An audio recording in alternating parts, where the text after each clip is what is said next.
Salut tout le monde et bienvenue dans cette nouvelle vidéo. Aujourd'hui, nous allons aborder un sujet très utile dans le domaine des réseaux. Le sujet c'est comment configurer un serveur DHCP avec Packet Tracer. Mais avant de plonger dans la configuration, soulevons une petite problématique. Imaginez que vous avez un réseau avec plusieurs ordinateurs et que vous devez attribuer une adresse IP manuellement à chacun d'eux, c'est-à-dire à chaque ordinateur. Cela devient rapidement long et compliqué, n'est-ce pas? Alors, c'est là que le serveur DHCP entre en jeu.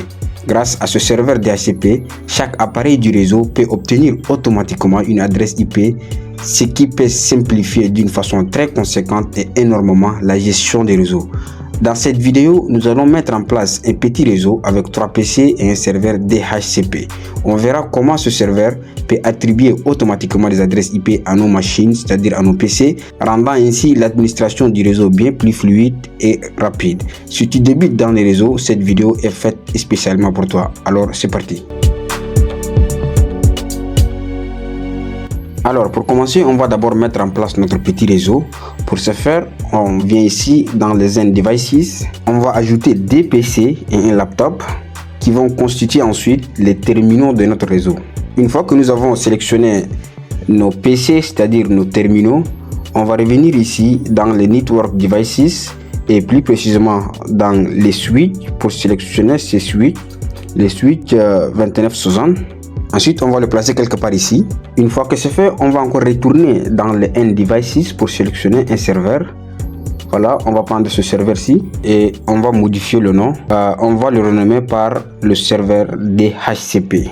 Une fois qu'ici, nous avons déjà tous les éléments qui vont constituer notre petit réseau, on va procéder à l'interconnexion physique de ces équipements. Pour ce faire, on va venir ici sur les connexions, on va sélectionner une câble. Vous pouvez sélectionner la câble droite, mais moi je vais sélectionner la câble automatique pour aller plus vite.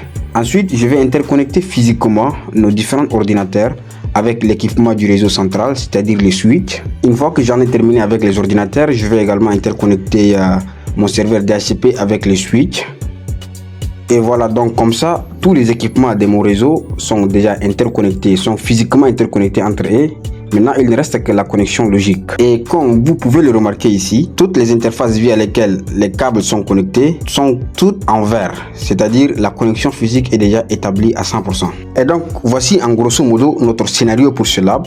Nous avons un switch central, 3 PC qui seront les clients DHCP, et un serveur DHCP qui va attribuer automatiquement des adresses IP au PC. Dans ce lab, nous allons configurer d'abord le serveur DHCP et vérifier que chaque PC peut recevoir une adresse IP correcte sans problème. Alors, commençons d'abord par configurer notre serveur DHCP. Nous avons dit que le serveur DHCP va attribuer des adresses IP à nos PC automatiquement. On va faire un clic droit sur le serveur et ici, on va revenir dans l'onglet Desktop. Une fois que nous sommes ici, la première action à faire, la première étape à faire, c'est de cliquer sur ipconfig afin d'attribuer une adresse IP valable à notre serveur. Et cette adresse IP qu'on va attribuer à notre serveur DHCP sera une adresse IP statique. Parce que si on veut que notre serveur DHCP puisse attribuer automatiquement les adresses IP à tous les équipements du réseau, il faut au préalable que notre serveur DHCP ait une adresse IP statique valable. Et donc pour ce faire, l'adresse IP qu'on va donner à notre serveur, ça sera l'adresse 192.168.1.1. Et pour les subnet masques, ça serait automatiquement le 255.255.255.0. Pourquoi? Parce que l'adresse IP que nous avons donnée à notre serveur est une adresse de la classe C. Et qui dit adresse de la classe C, le masque de ce réseau doit absolument être 255.255.255.0. Et donc, une fois que nous avons saisi ces informations, on va sortir de cette fenêtre et on va revenir ici au niveau des services. Et comme vous pouvez le remarquer ici dans la partie à gauche, nous avons plusieurs services, parmi lesquels nous avons le service HTTP, le service email, le service DNS. Mais nous, ce qui nous intéresse ici, l'objet de notre vidéo, c'est le service DHCP. Donc, on va cliquer sur DHCP. Une fois que vous êtes dans l'onglet DHCP, vous verrez qu'il est désactivé par défaut, qu'il est off par défaut. On va maintenant activer le DHCP, c'est-à-dire on va cliquer sur On. Et comme vous pouvez le remarquer ici, il a pris automatiquement l'adresse réseau comme l'adresse IP de notre serveur DHCP que nous l'avons attribué manuellement, c'est-à-dire statiquement. Maintenant ici, on va créer un pool d'adresses. C'est quoi le pool? Le pool, c'est un ensemble des adresses IP que le serveur DHCP pourra attribuer aux clients, c'est-à-dire aux ordinateurs qui se trouvent sur le réseau. Et donc, nous avons quelques champs à remplir en commençant par pool name. On va donner un nom à notre pool. Moi, je vais le nommer ici client pool. Et nous avons également le default gateways qui veut dire la passerelle par défaut. Donc, on va saisir l'adresse IP 192.168.1.2 qui va être considéré comme notre passerelle par défaut. Et pour le serveur DNS, on n'a pas besoin d'entrer une adresse IP, on va laisser l'adresse IP par défaut, c'est-à-dire 000. Et pour le start IP address, c'est le début de l'intervalle d'adresse IP que le serveur attribuera à tous les équipements du réseau. Et donc, nous, on veut que l'attribution des adresses IP aux équipements du réseau commence à partir des 192.168.1.100. Donc, on va écrire ici 100. Qu'est-ce que cela veut dire? Cela veut dire que le premier ordinateur dans ce réseau qui va recevoir automatiquement une adresse IP, son adresse IP va commencer à partir de 192.168.1.100. Ça peut également être 101, 102, 103, mais l'essentiel est que ça doit commencer à partir de 100.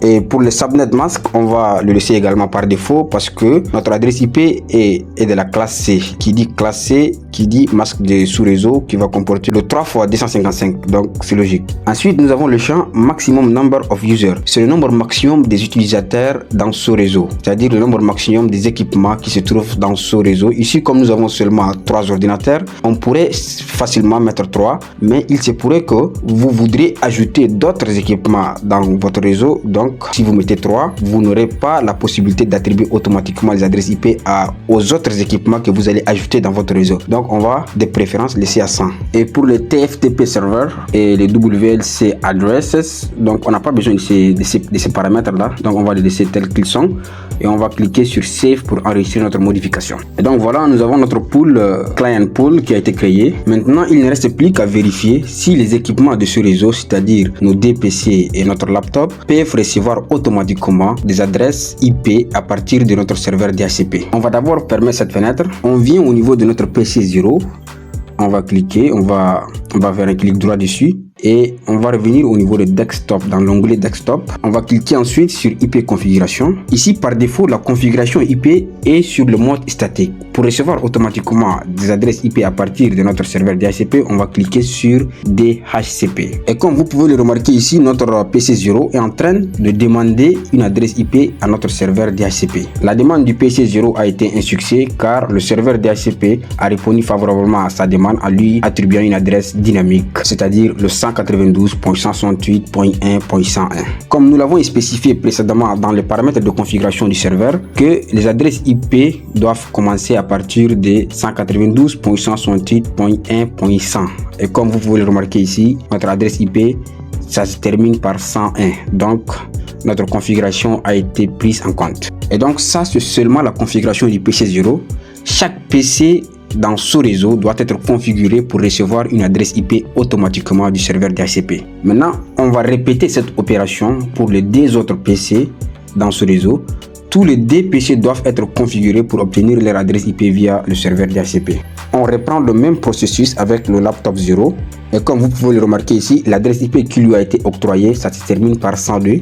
Ensuite, on va refaire la même chose avec le PC1. Vous pouvez aussi remarquer ici que l'adresse IP du PC1, ça se termine par 103. Une autre façon de confirmer l'adresse IP reçue par le serveur DHCP, c'est de venir au niveau de l'invite de commande, c'est-à-dire au niveau de commande prompt, et c'est ici la commande ipconfig, tout simplement. Et voilà, vous verrez ici l'adresse IP qui lui a été octroyée par le serveur DHCP. Et si on veut tester la connectivité entre les différents équipements du réseau, c'est-à-dire par exemple si on veut tester la connectivité entre le PC0 et le laptop 0, qu'est-ce qu'on va faire? Au niveau du PC0, on va cliquer sur ping 192.168.1.102, c'est-à-dire ça c'est l'adresse IP du laptop 0.